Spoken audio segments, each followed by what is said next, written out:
What the Hell is Going On is a weekly series in which we bring you the most bizarre, outlandish, and surreal developments from around the Jewish world during the past week.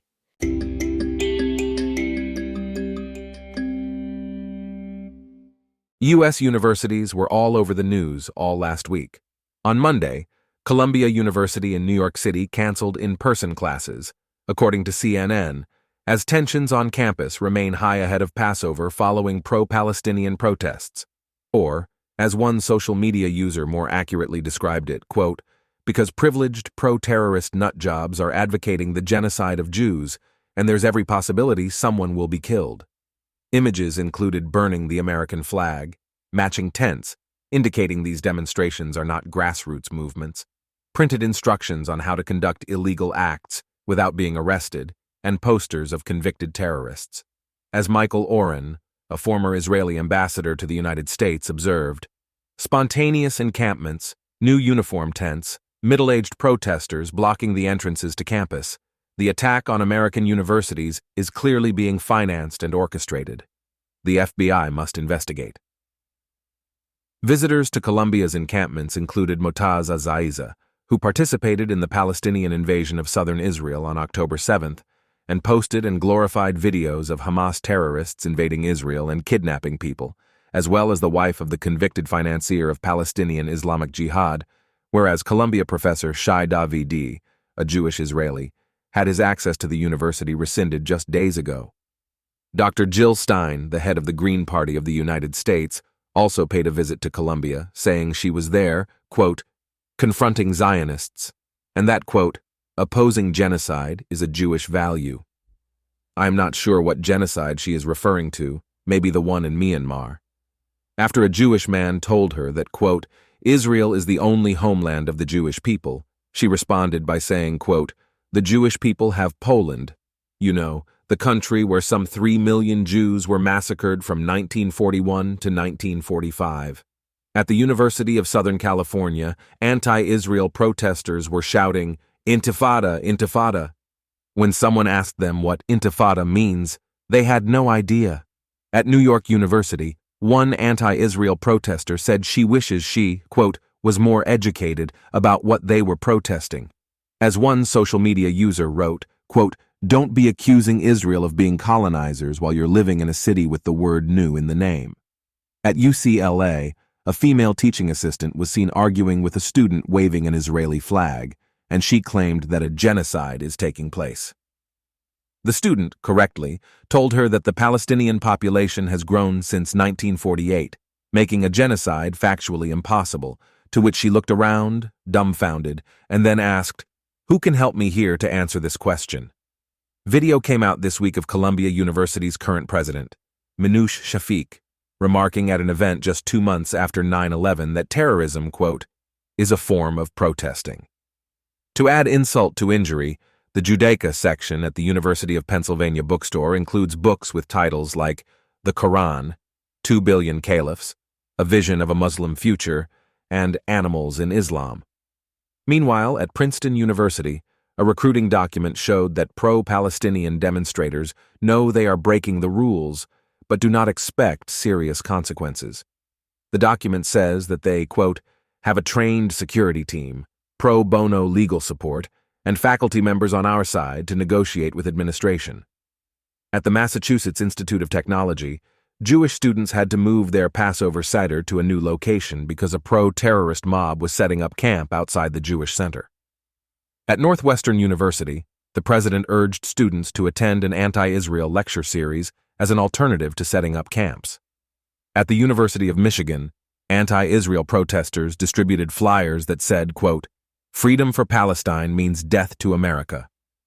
Unsurprisingly, those who publicly praised these pro-terrorist mobs last week include Islamic Republic of Iran's supreme leader, Hamas, the Popular Front for the Liberation of Palestine, a secular Palestinian Marxist-Leninist organization, and even U.S. Secretary of State Antony Blinken.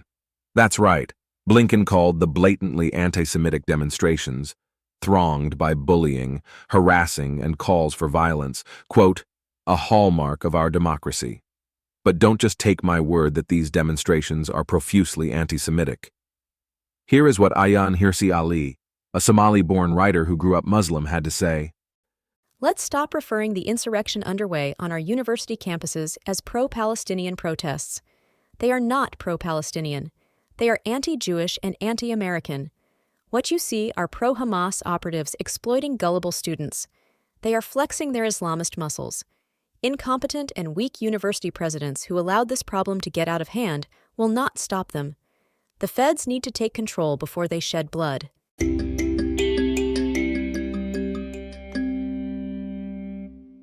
The United Nations continued to embarrass the world and reach new lows.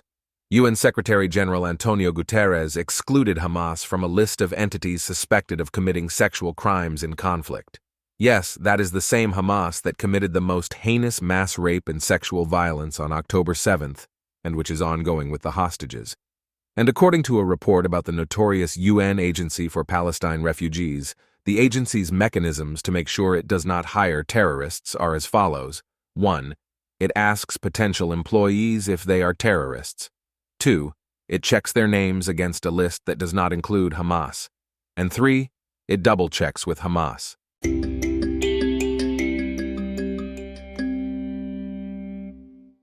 So-called anti-Zionist Jews continue to co-opt Judaism as part of some twisted effort to align with pro-Palestinians who so obviously hate Jews.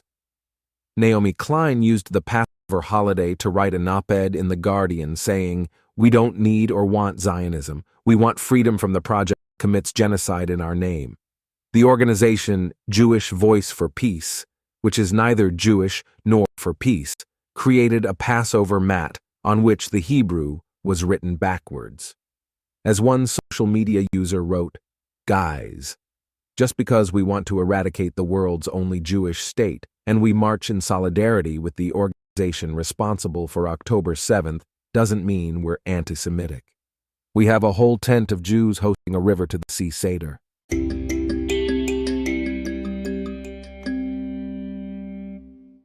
A Canadian writer named Nora Loreto complained that her family was told that, quote, "Because of our position on Israel's genocide, we are not invited to a Quebec synagogue's Passover Seder, where Loreto and her family supposedly have celebrated Passover since the pandemic. This is the same Nora Loreto who wrote in 2018 that she is, quote, "the least Jewish member of my household." As one social media user commented, "That synagogue has excellent judgment."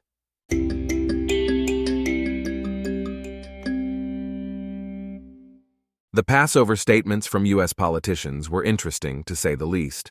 A statement from U.S. President Joe Biden included 2 mentions of Palestinians, even though they have nothing to do with this Jewish holiday. The statement said that the Biden administration is, quote, "working to establish an immediate and prolonged ceasefire in Gaza as a part of a deal that releases the hostages and delivers desperately needed humanitarian aid to Palestinian civilians," as well as, quote, "We will continue to work toward a 2-state solution that provides equal security, prosperity, and enduring peace for Israelis and Palestinians." Naturally, Biden's Ramadan statement made 0 mention of the Jews, because only the Jews are subject to politicians talking out of both sides of their mouths. Or, as one social media user put it, quote, "If you can't wish happy Passover without promoting your pro-Palestinian agenda, please refrain from saying anything at all. When we wished our Muslim friends happy Eid Mubarak and Ramadan, we didn't mention Passover." But that was not all from Biden. On Tuesday, he was explicitly and exclusively asked about the anti-Semitic protests on U.S. campuses, to which he replied, quote, "I condemn the anti-Semitic protests. I also condemn those who don't understand what's going on with the Palestinians." As one social media user pointed out, this would be like Biden commenting on World War II. "I condemn the Nazis, and I also condemn those who don't understand what's going on with the Germans." Meanwhile, Ilhan Omar, the deeply anti-Semitic congresswoman, posted on social media, quote, "Happy Passover to our Jewish communities celebrating in Minnesota and around the world." To which one satirical social media account responded, "It's like a holiday greeting from the Pharaoh himself."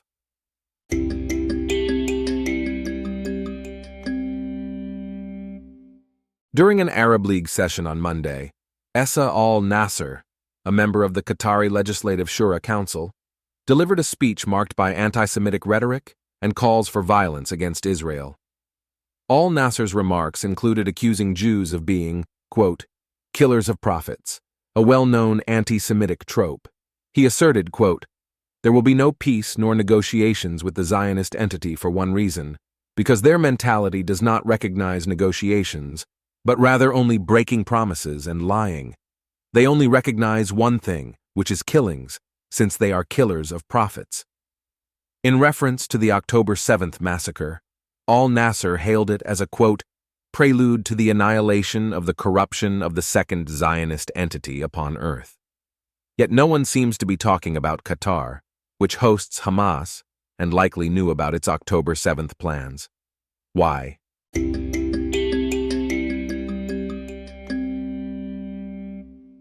This past week, Hamas leaders were said to be looking for new headquarters outside of Qatar as pressure mounts for a hostage deal. Suggestions from social media included Dearborn, Michigan, and Columbia University. In other news, the Palestinian political faction Fatah, which runs the Palestinian Authority in the West Bank, charged that Hamas had deliberately killed aid workers, stolen aid, and manufactured a food crisis in Gaza, according to a Palestinian Media Watch investigation published last week. Yet, for some strange reason, no pro-Palestinian demonstrators had anything to say about this.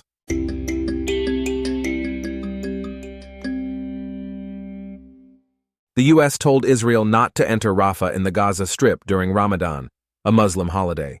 Israel agreed, even though the hostages had not been released, and Hamas continued firing rockets at Israel. On the eve of Passover last week, approximately 20 rockets were launched from Lebanon by Hezbollah into Israel, and no one said anything. What the hell is going on?